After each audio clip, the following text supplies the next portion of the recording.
স্বাগতম সবাইকে wise point একাডেমিতে। আজকে আমরা আলোচনা করব অষ্টম শ্রেণীর বাংলার চতুর্থ অধ্যায়ে উপসর্গ অংশটিকে নিয়ে।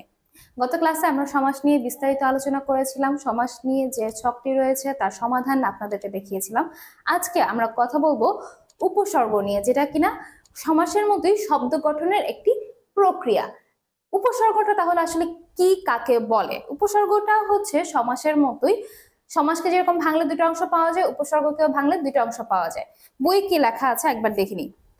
যেসব শব্দের প্রথম অংশ সাধারণত কোনো অর্থ প্রকাশ করে না কিন্তু দ্বিতীয় অংশের অর্থ থাকে, সেসব শব্দকে বলা হয় উপসর্গ সাধিত শব্দ। তাহলে কি বুঝালো আমাদের বইয়ে? আমাদের বই যেটা বুঝাতে চাইছে যে উপসর্গেরও দুইটা অংশ রয়েছে। উপসর্গ সাধিত শব্দকে যদি ভাঙি সেক্ষেত্রে আপনার দুটো অংশ পাবো। যেরকম আমরা যদি লিখি, বই থেকে একটা উদাহরণ নিয়ে, যে অকাজ, ঠিক আছে, অকাজ। অকাজ মানে কি? যেটা কোনো কাজের না, তাই না? কোনো কাজের মধ্যে পড়ে না, আকাজ বা অকাজ। এই অকাজ শব্দটাকে যদি ভাঙি তাহলে এখানে দুইটা অংশ পাবো। একটা হচ্ছে স্বরে অ যোগ কাজ। কাজের আগে, কাজ হচ্ছে মূল শব্দ, এর আগে অ উপসর্গটি যুক্ত হয়ে একটা নতুন শব্দ হয়েছে অকাজ, ঠিক আছে? তাহলে এই যে একটা শব্দকে ভাঙার পর আমরা দুইটা অংশ পেলাম। এই দুইটা অংশ দেখেন, অ এর কিন্তু নির্দিষ্ট কোনো অর্থ নাই, কোনো অর্থ আছে অ এর কোনো অর্থ নাই, কিন্তু কাজ শব্দের একটা সুনির্দিষ্ট অর্থ রয়েছে, ঠিক আছে? এটাই বলেছে যে উপসর্গের সাধারণত প্রথম অংশের কোনো অর্থ থাকে না, প্রথম অংশের কোনো অর্থ প্রকাশ করে না, কিন্তু দ্বিতীয় অংশের অর্থ থাকে। সেটা কোথায়? দ্বিতীয় অংশের। তাহলে অকাজের জায়গায় আমরা যদি লিখি কুকাজ, ঠিক একইভাবে যদি লিখি কুকাজ, কু যোগ কাজ, কাজের অর্থ আছে কিন্তু কুয়ের কোনো অর্থ নাই, কোনো অর্থ প্রকাশ করে না। এছাড়া যদি লিখি, এছাড়া আরো দেখি কিছু শব্দ, যেমন হচ্ছে যে অচেনা, এই অ এর সাথে যদি চেনা যোগ করি তাহলে আরেকটা নতুন শব্দ পাবো, কি? অচেনা, তাই না? এই অচেনা মানে কি? কাউকে না চিনতে পারা। আর চেনা শব্দের মানে আমি তাকে চিনি, সে আমার চেনা শোনা। চেনা যারা কাউকে চিনতে পারা, এর আগে যদি একটা উপসর্গ লাগিয়ে দিয়ে একটা নতুন শব্দ গঠিত হলো অচেনা। এটাকে বলা হচ্ছে উপসর্গ সাধিত শব্দ, যেটাকে ভাঙলে আমরা প্রথম অংশের কোনো অর্থ পাচ্ছি না, কোনো অর্থ প্রকাশ করছে না, কিন্তু দ্বিতীয় অংশের অর্থ থাকে। এটাকেই বলা হচ্ছে উপসর্গ সাধিত শব্দ। তাহলে আমরা দেখতে পাচ্ছি একই সাথে এই যে আমরা একটা করে উপসর্গ লাগাচ্ছি, উপসর্গ লাগিয়ে উপসর্গ সাধিত শব্দ পাচ্ছি। এই উপসর্গ সাধিত শব্দের সাথে যে উপসর্গগুলো যুক্ত হচ্ছে তার নিজস্ব কোনো অর্থই নেই। শুরুতেই বলেছি কোনো অর্থ প্রকাশ করে না প্রথম অংশ। এই প্রথম অংশগুলো কি কোনো অর্থ প্রকাশ করে না? তাহলে আমরা বলতে পারি উপসর্গের নিজস্ব কোনো অর্থ নেই। তাহলে আমরা এটাও বলতে পারি যে উপসর্গ স্বাধীনভাবে ব্যবহৃত হতে পারে না। আশা করি তোমরা বিষয়টা ধরতে পারছো। উপসর্গ বসে একটা নতুন শব্দ গঠন করছে ঠিকই, কিন্তু এটা কিন্তু নিজস্ব তার কোনো অর্থ নাই। অ বা হচ্ছে কু, এছাড়াও দেখো এখানে তোমাদের বইয়ে আরো অনেকগুলো উপসর্গ সাধিত শব্দের সাথে উপসর্গ পাবে, যেমন অতি, অধি, অনা, অনু, অপ, অব, আ, উত, উপ। এইগুলো হচ্ছে উপসর্গ যার নিজস্ব কোনো অর্থ নেই, এবং এগুলো চাইলে যেখানে খুশি সেখানে কিন্তু বসতে পারে না। তাহলে এটা কি স্বাধীনভাবে ব্যবহার হতে পারে না। আমি চাইলে এখানে কাজের সাথে আমি কিন্তু চাইলে অন্য কোনো উপসর্গ বসাতে পারি না। যেমন কাজের সাথে আমি যদি বলি অধিকাজ বলে কোনো শব্দ আসলে নাই। তারপর আমি যদি বলি যে উপকাজ বলেও কোনো শব্দ নেই, কিন্তু একটা উপসর্গ, তাহলে এটা স্বাধীনভাবে আসলে ব্যবহৃত হতে পারে না। আশা করি এতটুকু তোমরা খুব সহজেই বুঝতে পেরেছো। যদি না বুঝে থাকো অবশ্যই আমাদেরকে কমেন্ট করবে, কমেন্টে জানাবে। আমরা এইটা নিয়ে দরকার হলে আবার তোমাদের জন্য ক্লাস নেব, অথবা যদি সম্ভব পড়ে কমেন্টের উত্তরের মাধ্যমে সেটা সমাধান দিতে, সেটাও তোমাদেরকে জানিয়ে দেবো। এরপর দেখো আরেকটা বাক্য এখানে লিখে রেখেছি, সেটা হচ্ছে অর্থ দোতনা সৃষ্টি করে। এর মানে কি? অর্থ দোতনার বিষয়টা বলতে আসলে কি বোঝানো হয়েছে? উপসর্গের নিজস্ব কোনো অর্থ নেই, কিন্তু অন্য শব্দের আগে ব্যবহৃত হয়ে অর্থ দোতনা সৃষ্টি করতে পারে।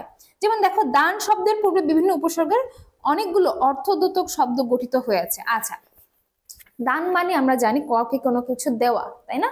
কাউকে কিছু দান করা, তাই না? আচ্ছা, আমরা যদি দেখি মূল শব্দটা হচ্ছে দান। এই দানের আগে আমি একটা যদি উপসর্গ বসাই প্রো, তাহলে কি হলো? প্রদান, কাউকে কিছু দেওয়া, কাউকে কিছু প্রদান করা হলো। এছাড়া আমি যদি এই দানের আগে অব বসাই,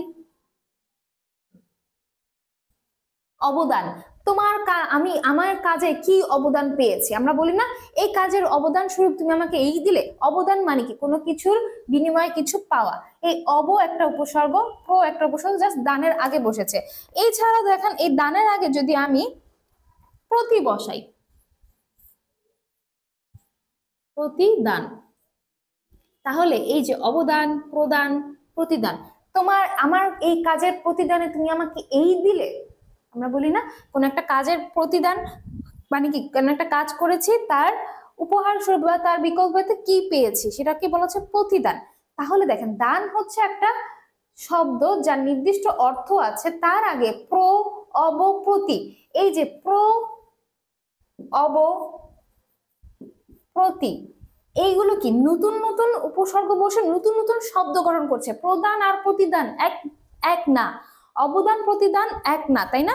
অবদান আর প্রদান আলাদা আলাদা শব্দ। তাহলে এই যে উপসর্গ কি করছে?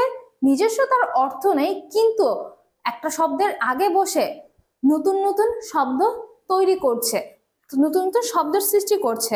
এটাকে বলছে অর্থদ্যোতক শব্দ, অর্থদ্যোতনার সৃষ্টি করা। দেখেন অবদান, প্রতিদান, প্রদান, এগুলো কি করছে? নতুন নতুন শব্দ তৈরি করছে উপসর্গ বসার মাধ্যমে। তো দান শব্দটির পূর্বে বিভিন্ন উপসর্গ অনেকগুলো অর্থদ্যোতক শব্দ তৈরি করছে। আশা করি অর্থদ্যোতনার বিষয়টা বুঝতে পেরেছে, যেটা কিনা কি করে?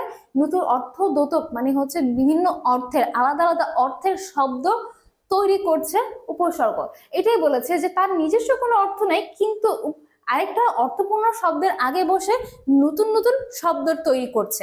এটাকেই বলা হয় অর্থদ্যোতনা সৃষ্টি, নতুন শব্দের অর্থদ্যোতনা সৃষ্টি। তাহলে উপসর্গ সম্পর্কিত বিষয়গুলো আশা করি তোমরা খুব সহজেই বুঝতে পেরেছো। তোমাদের মূল্যায়নের ক্ষেত্রে উপসর্গ সম্পর্কিত যে কোনো প্রশ্ন খুব সহজেই তোমরা উত্তর করতে পারবে।